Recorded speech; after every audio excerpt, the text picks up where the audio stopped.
Hi there and welcome to another college math video. In this video, we're going to continue looking at statistics. We'll start to look at some visual representations of statistical data. So we have two objectives: analyze a frequency distribution and then construct a frequency distribution and or statistical graph and use it to answer questions. There'll be four types of visualizations of data that we look at in this video. So first, let's talk about what even is a frequency distribution.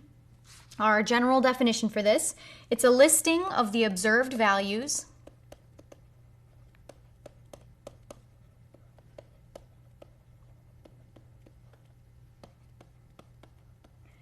and corresponding frequency of occurrence.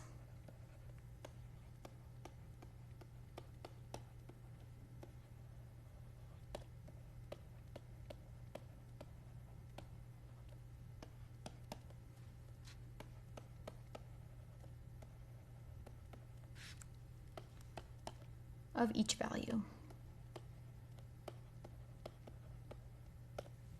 So one more time, a listing of the observed values and corresponding frequency of occurrence of each value. It's a pretty broad definition. I promise it'll make more sense with an example. Okay, so let's say this is the data that we have. This is the number of children in 16 different families. Remember back to the previous video, we don't exactly know how this information was collected. We don't know if there were any biases involved. We don't even know what the data is meant to represent. And at this point, that's okay. For this video in particular, we're looking at, once we're given the data or once we've collected it, how do you make some visualizations with it? So here's the data representing these 16 different families.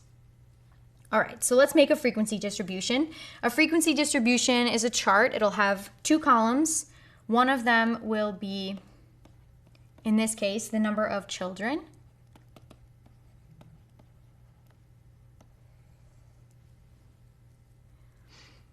And our other column, it's always the frequency that gets filled in here. In this case, frequency means families with this amount of children.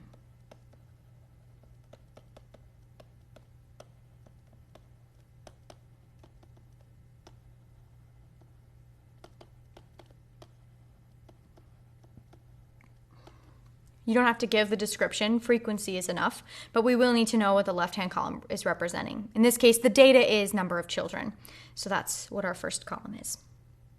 All right, so now we have a choice to make, how to set this up. What we're going to set up here are some intervals, spans of numbers that could work for this data, but this is a choice that we're making.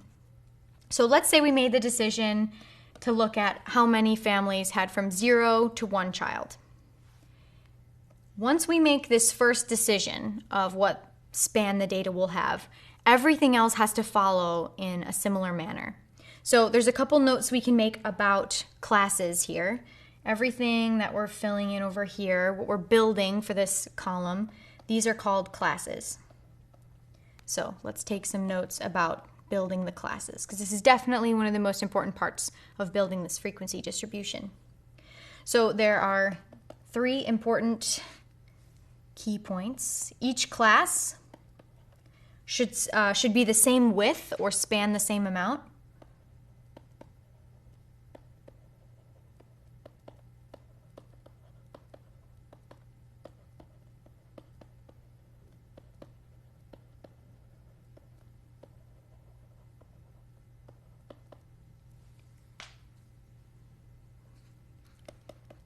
A second important point: they should not overlap.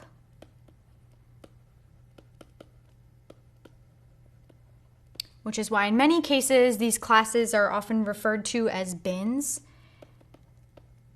You can think of it as you're setting up these equally sized bins next to each other. There's no overlap, they butt right up against each other. You're setting them up maybe along a wall, and then you're going to be able to take each piece of data, and this is the last point, and put it in one bin. Each piece of data should only belong to one class.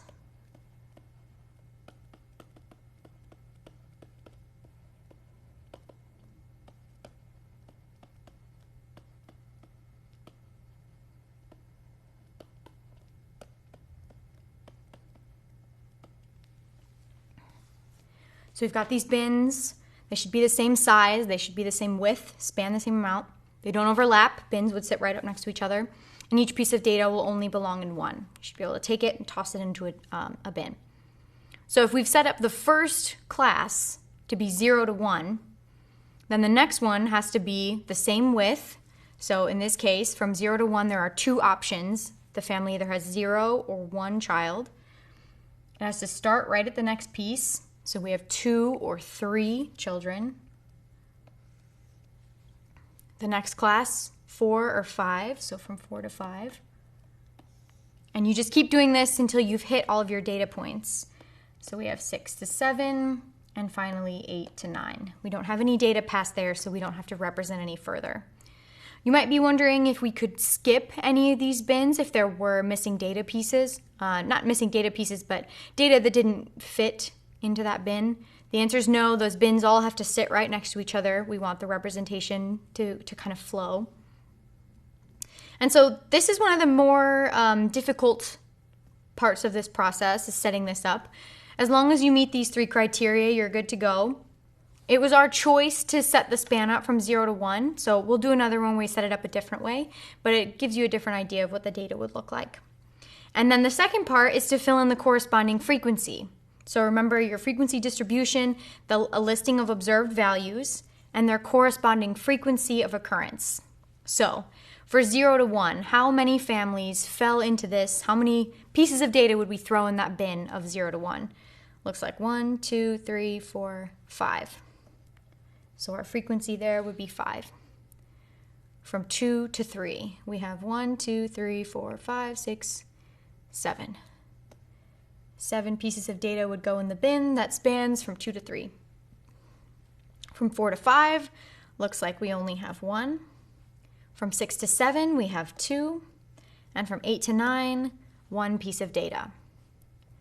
So this is a way to take, and that's what most of these visualizations are, a way to take a long list of data, condense it, and maybe give us an easier way to kind of digest the data. This is only 16 pieces of data, so it's not too much. But you can imagine if we had collected the number of children in 1,000 different families and all the data set in front of us, it would be much easier to digest if we could summarize it like this and say, well, how many had 0 to 1? How many had 2 to 3? And maybe we would start to see some trends. But it's a choice in how you set this up. All right, so this is a frequency distribution. And this is one of the 4 different types of visualizations we're going to use in this video with data.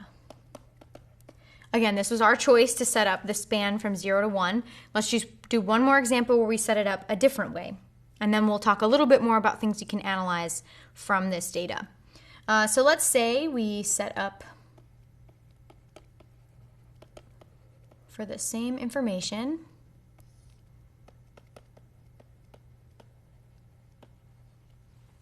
Let's say instead of going from 0 to 1, let's go with a bigger span. Let's say 0 to 4 children. Maybe we've done some research and found families that have 0 to 1 children do this, families with blah, blah, blah, do something else.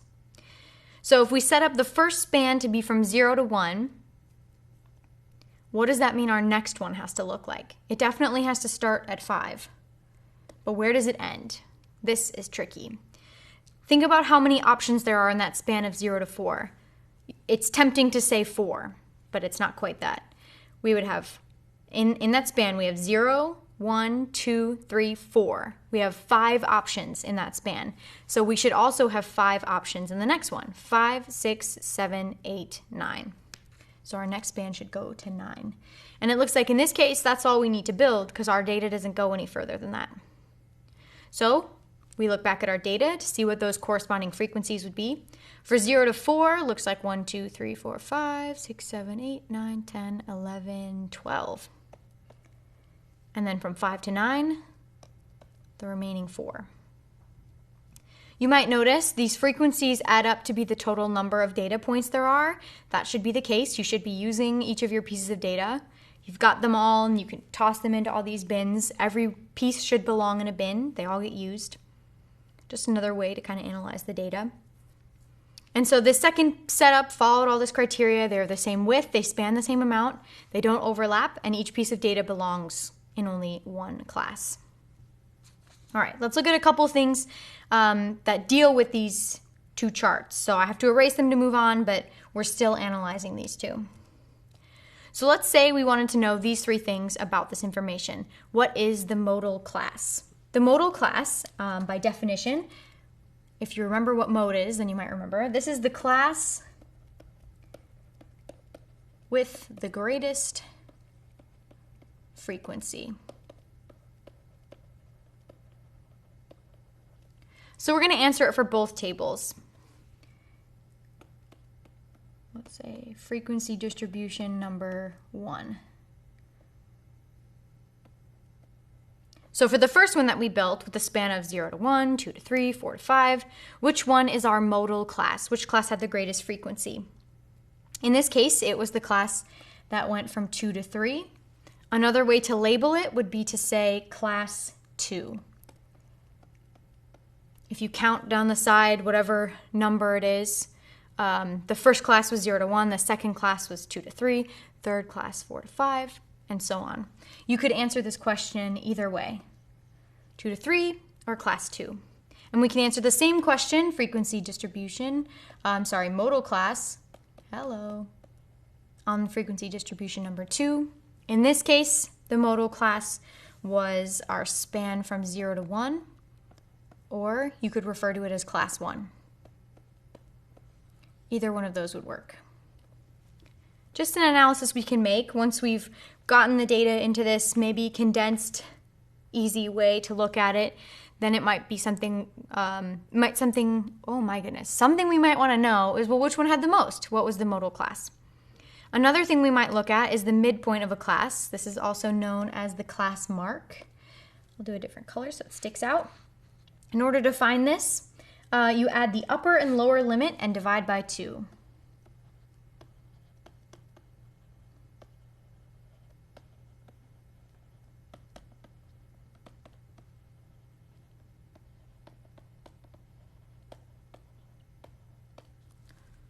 It's midpoint, so we're just looking for the spot in the middle of one of the classes. You would have to be told which class it is you're referring to. So let's say, for example, we want the midpoint of class 3 in our frequency distribution number 1. It's the only one that has 3 classes. So that class, remember, spans from 4 to 5. So we're looking for the midpoint of that. We'll add the upper and lower limits, so 4 and 5, and divide by 2. This gives us 9 over 2, which is 4.5. On such a small set of data, that might not be super helpful, but depending on the data, it could be really helpful. Also, this information was about number of children in a family.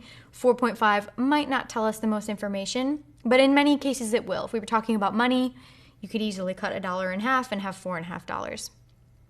So again, you'll have to be told what class it is you are looking for the midpoint of, or the class mark. And then the last thing that we'll identify with a definition is the class width. And this is the number of countable options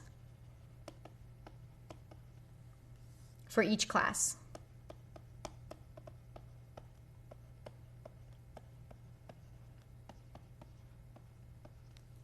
We can identify the class width for each of the 2 frequency distributions. So for the first one that we built, where we set up the span to be 0 to 1, 2 to 3, 4 to 5, we're looking for the number of options basically in each class. So from 0 to 1, 0 and 1, 2 options. From the next one, 2 to 3, 2, 3, 4 to 5, 6 to 7. They all span and give you... Nope, let's fix this. We are looking for frequency distribution number 1. Class width is 2. Hopefully that's clear. There are 2 countable options in each of our rows. That has nothing to do with the frequency. This has everything to do with how many options there are in your left-hand column. I would say this definition is the most important of the 3 on this slide. For frequency distribution number 2, our first span, and we set them all up to be the same, was from 0 to 4. So 0, 1, 2, 3, 4. We have 5 options. And each one should follow suit. So if the next one was 5 to 9, 5, 6, 7, 8, 9. If we needed another one, we would have built it, but we didn't. I would say the class width is the most important because in our example, we chose what it should look like. But in the future, you are often going to be told, create a frequency distribution with a class width of 3. And then you'll have to set it up so that each row has that many options. Sometimes it'll totally be your choice. And in the real world, if you were to present data given to you, it would totally be your choice. But to keep things simpler and for an online system to be able to look at what you're doing and compare, it needs to tell you what the class width should be. So this is definitely an important one. All right, so let's move on to another example. Let's see a couple more of the types that we're going to use. So for this one, we are given the frequency distribution. This is on broadcast TV stations by country, excluding the top 4 of Russia, China, United States, and India. This data is super interesting. I have the link there, and kind of difficult to see here, but you've got it in your printed version. You can click and go check it out if you want to. The data was obtained in 2016, and it listed every single country and how many TV stations that country had. And so the only way this was my choice to set up this frequency distribution like this, 0 to 99, 100 to 199, and so on. I really struggled because I wanted to keep those 4 top pieces of data in there to see the span. But if I did that, I would have to make the span so large that you really wouldn't get a feel for the fact that 0 to 99 stations, there are 202 countries that only have 0 to 99 TV stations. And truthfully, even in the data, there were tons of them that were super small, like 10. But if I set up the spans to be from 0 to 9 and then 10 to 19 and so on, there would be so many rows, it would be hard to digest, and we wouldn't be able to get up to these top numbers. So it was my choice to set up the data like this. But I think this data is super interesting. The top 4 are not included here because they have so many. Russia has 4,306 TV stations. China, 3,240. US, 2,218. And India, 1,600. That's crazy. So here's the data. And this data we're going to use to do a little analysis. First, let's identify, just like we did on the last slide, what the modal class of this presented data is. Modal class, the class with the most frequency, in this case, would be the first class. So you could identify this as 0 to 99, or you could say class. Really, it would be your call how you numbered them. You could go from the bottom up. 8, or you could count down and then it would be 8, but you would have to put some sort of numbering there for me to be able to tell. I called it 1. Maybe, to be clear, 0 to 99 is better, but either one is okay. All right, another question. What is the midpoint of class 2? So if we identify class 2 to be this one right here, 100 to 199, I should have left a little space there. We'll add the upper and lower limit, so 100 plus 199 divided by 2.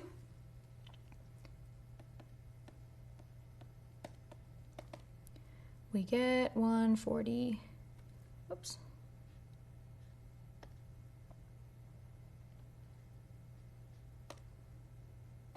$149.5. Can use the calculator for it.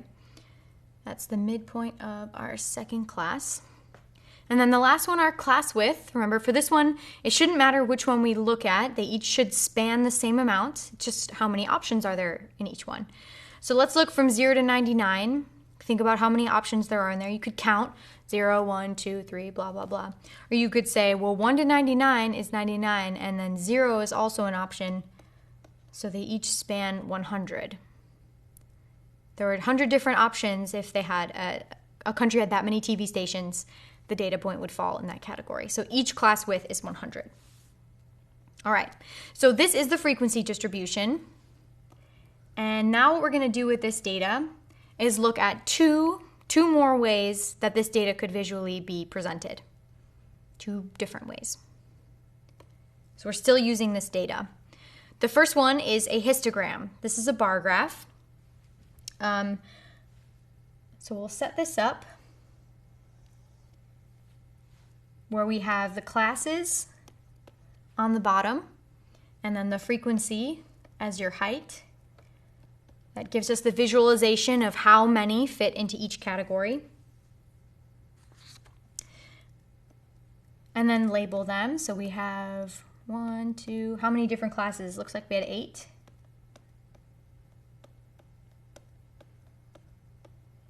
Those little tick marks will help us build the bar. We're going to build the bar around that tick mark. And then we'll decide how high our frequency should be. We have to make sure that our largest data, our largest class fits in there, which was 202. So we'll make sure that the highest part of our frequency goes at least there or close. So I'm just going to say 200, which would mean about halfway is 100, 50, 150. This gives us an idea of where these pieces are going to fall. All right, so class 1. Class 1 was our bottom piece of data. This was 0 to 99, and this one had a height or a frequency of 202. So we make the bar as tall as 202. Not too difficult. This is an important note that the bars should touch as you're building this. Remember, we set this up so that each bin was right next to each other and we could toss each data point into a bin. So it's the same here when we represent it. We want the bars to touch to show that representation of there's not any space where data could have fallen but is misplaced. So our second class had 11, a much shorter height. Our third class had 5. Our fourth class had 3. Fifth class had 1, a tiny, tiny, tiny bar. Then 3 again, 2, and 1. Truthfully, this data is kind of difficult to do with a histogram because it's really hard to draw the lines that small. By hand, just do your best. You get the idea. But we can quickly look at this and see, wow, class 1 blows everything else out of the water, and then maybe go back to, okay, what's our data? What is class 1? What does that mean? This may not have been the best data to use for a histogram or frequency polygon, but I think the data is really interesting. So, and that's sometimes data doesn't fit things nicely. So it would be a choice to use a histogram. It might not be the one you choose for this reason that it's difficult to look at, but maybe it is. Maybe you find this data and imagine you're a news outlet and you want to present this and say, wow, there are so many countries that have hardly any. Maybe you make it look like this. Maybe you have the heights, the frequencies. Maybe you mark 200 here where the 50 is. And then visually, we're not going to get that same punch to the face of how drastic this difference is. We would just see a little difference and then tiny. Maybe we would stretch it out. If we really wanted to exaggerate this, we'd create the height of 200 as a frequency all the way up here, which would make this bar massive, almost twice the size, but it really wouldn't change these bars because they're tiny, tiny, tiny to begin with. Even just within how you stretch and compress a graph, there's so many decisions involved. Even if this data is real and was obtained from a reliable source, how do you visually represent it? All right, so this is our second of 4 that we'll see, types of visualizations. The first one was the frequency distribution. We use that to come up with a histogram, and then we can also do a frequency polygon. This has almost the exact same feel as the histogram, except we use dots. So we set it up the same. We have classes, and we have frequency. Frequency. We'll list each class. So we have 1, 2, 3, 4, 5, 6, 7, 8. Again, our highest frequency is 202, so we'll at least mark for 200. And then instead of drawing a bar to that height, you'll put a dot at that height. So class 1 has the 202, class 2, 11, then 5, then 3, then 1, then 3 again, 2, and 1. And this is what's important when connecting these. It's a polygon, which means it is all straight lines, so the dots should connect with straight lines.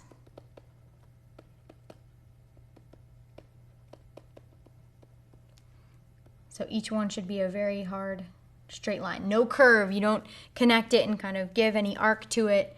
All we have are the points. We don't have any information for stuff in between. And also we don't extend on either side as we often would with a graph. We don't have information outside of these classes. Maybe we do, but it wasn't given to us. So this is as much as we can represent. These two are very similar. They have pretty much the same feel. It's just how do you want to represent it visually. Maybe the bars feel more impactful. Maybe the lines do. It's really just a matter of choice. All right, so that leads us to the fourth of the 4 kinds that we're going to see, which is a stem and leaf plot. This type of visual representation is the most helpful when we have data that's 2 digits. So this example is ages of people staying at a bed and breakfast. So maybe on one given day, the owner wants to know, well, who are the people? Who should I continue to market to? What age group am I maybe missing? So here's all of this information. And so this is how we'll build it. We put a solid line, and we'll put the stem on one side and then the leaves on the other. So if we look at the first example of 29, we will look at that first digit as the stem, and then the leaf coming off of it is a 9. So a stem of 2 could have a leaf of 9, could have a leaf of 7, just depends on what your data is. So on the left-hand side of this bar, we put all the stems, and we put them in order. So we see stems of 2, 3, 4, 5, 6. That's all I'm seeing. And they should be in order. Stems go on the left, leaves go on the right. So on the right, we're going to put each of those leaves. So for our data point of 29, we'll put the number 9 after the bar, this data piece used. Our next piece of data is 31, stem of 3, leaf of 1. Next data point, 39. We already have the stem of 3, we're just adding the leaf of 9. So when we're looking at this stem and leaf plot when it's completed, we'll be able to look at this and say, oh, there was a 31 and 39-year-old. We know everything in this row is 30-somethings. Okay? 43, so 4 and then 3 as a leaf. 56, 5 stem, 6 leaf. 60, 6 zeros a leaf. 0 should get listed. That's a piece of data. Sometimes 0 is sometimes a questionable one, but someone could be 60, so we want to represent that. 62, 59, stem of 5, leaf of 9. 58, 32, 47, 27, 50, 28, and another 60. So this is almost perfect. The only thing that still needs to get done, and I really would suggest not trying to do all of those things at once, is that the leaves have to be in order. So we do have to make one change. In each row, that is. So we already built it. So the stems were in order. But the leaves for the 20s of 9, 7, and 8, so 29, 27, 28, they need to be in order. 7, 8, 9. For 30, we had 1, 9, 2, so 1, 2, 9. Just putting them in numerical order. 4, 3, and 7. 5, 0, 6, 8, 9, and 0, 0, 2. It might be tempting to write the words stem and leaf above these two. A true stem and leaf plot will not have that. Like I said, this works the best with data that has 2 digits because we can very quickly then kind of summarize this and look to say, wow, we had the most people in their 50s staying at our place and the least in their 40s. Maybe we should market to them more. Wow, I'm surprised at how many people in their 20s were here. This information just kind of condenses looking at all those numbers or even putting them in order. This is just a really quick way to summarize and maybe use it for something else. So this is Stem and leaf plot is number 4 of the 4. Frequency distribution, histogram, stem and leaf, and frequency polygon, the 4. All right, so let's do a practice problem with these. You're going to create all 4, frequency distribution, histogram, frequency polygon, and for those, use a class size of 3, and then also a stem and leaf plot, which doesn't involve a class size, from the given data. So this data is the number of books taken out at a library by each patron on one day. The data is in order, and then answer these following questions. One note before you do pause the video, let's look at data piece 5, for example. This one you can look at as having a stem of 0 and a leaf of 5. In order for it to work with stem and leaf, it needs to be 2 digits, so we can look at it as having a 0 in the front. So all of these single digit data points, 0 is the stem, and then the other ones you can use as usual. Okay, go ahead, pause the video, and we'll see if your 4 types are in the same line as mine.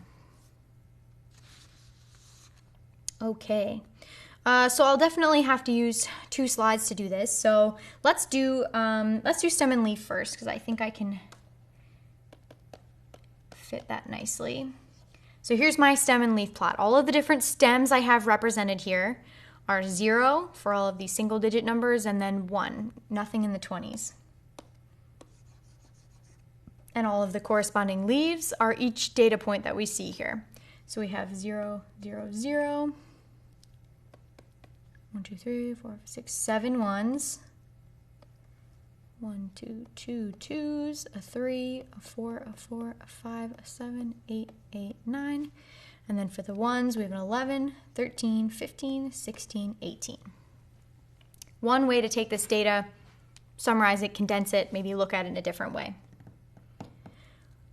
Okay, we can't answer modal class until we build a frequency distribution. Maybe, yeah, I could probably fit it here. All right, so let's say number of books and their corresponding frequency. All right, so we were told to use a class size of 3, which means we want 3 countable options in each class. So our first one, our lowest data point is 0, so we have to start there. We want 3 options there, so we want 0, 1, 2, 0 to 2. I would not be surprised if someone wrote 3, because you like to think, well, it must be to 3. But that would mean 0, 1, 2, 3, 4 different options. 0 to 2 takes care of 3. So then the next class will start at 3, has to have 3 options, 3, 4, 5, 6, 7, 8, 6 to 8, 9, 10, 11, 12, 13, 14, 15, 16, 17, and looks like we need one more, 18, 19, 20. And then we fill in their corresponding frequency. Now this one asked for a class size of 3. Truthfully, while this could look different, would be very unlikely. You would have had to start at a negative number, which doesn't make sense for books, or past 0, but we have 0 as a data point. So you couldn't really start anywhere else. But sometimes your frequency distribution could look different. If the lowest number of books taken out that day was 1, it would be our choice to start at 0 or 1 for the first class. So those kinds of things could make them look different. All right, so the number of people that took out 0 to 2 books. If we count them up, looks like we have 12. 2, 3, 4, 5, 6, 7, 8, 9, 10, 11, 12. Good. From 3 to 5, 1, 2, 3, 4.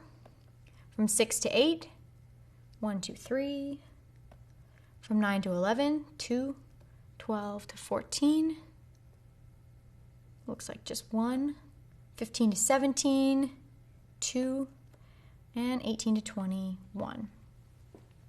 So here is your frequency distribution. Okay, so now using that frequency distribution, we can answer at least the modal class question. So what is the modal class? Which class has the greatest frequency? It's pretty clear that that first one does. You can call that class 1. If you counted from the bottom, that's fine. or you can say 0 to 2. Okay, the second question there is how many patrons came in the library that day? So all of these data pieces represent a person that came into the library. And if they took out 0 books, fine. How many books did they take out? So how many patrons were there? Well, count up all the data points. How many different data points are there? You can count up the frequencies. That'll get you the same number: 12, 13, 14, 15, 16, 17, 18, 19, 20, 21, 22, 23, 24, 25. Looks like 25 people came into the library that day. And then the last question there, how many books were taken out that day? So this data represents how many books taken out. Essentially, add them all up. Might take you a little time in the calculator, but you should get 132 books taken out by the 25 patrons that visited that day. And here's what the breakdown was. All right, so we have a stem and leaf plot. We have a frequency distribution. On the next slide, we're going to go ahead and build the histogram and the frequency polygon using this same data. The histogram and frequency polygon are very easy to build from the distribution, from the frequency distribution. So keep that in mind as we build on the next page. All right, so let's get the histogram.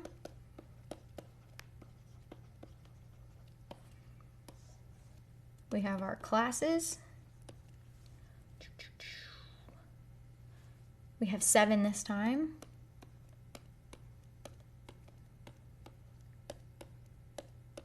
And the highest we need to go in this case is 12. That's the biggest frequency that we have, which would make this 6, 9, 3. You can fill in more or less if you want to. You at least have to mark what the highest is. We need to know what kind of scale you're working on. You might also be wondering, could I kind of skip some numbers here? You have to represent them all equally. So the spread has to be even. We couldn't start maybe at the bottom saying this is 5 and then we're going to go 5 to 12. It has to start at 0. All right, so we get the heights. Our first class had a frequency of 12. Second class, frequency of 4. Third of 3. Fourth of 2. Fifth of 1. Sixth of 2. And seventh of 1. So a visual way to look at the data. Again, you could take this and go the other direction to kind of look at what that would mean if you wanted to. And then our frequency polygon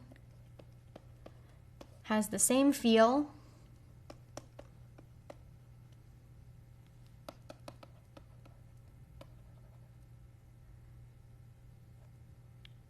Wow. Bad handwriting. Okay, so again, highest is 12. And we need dots, 2, 3, 4, 5, 6, 7.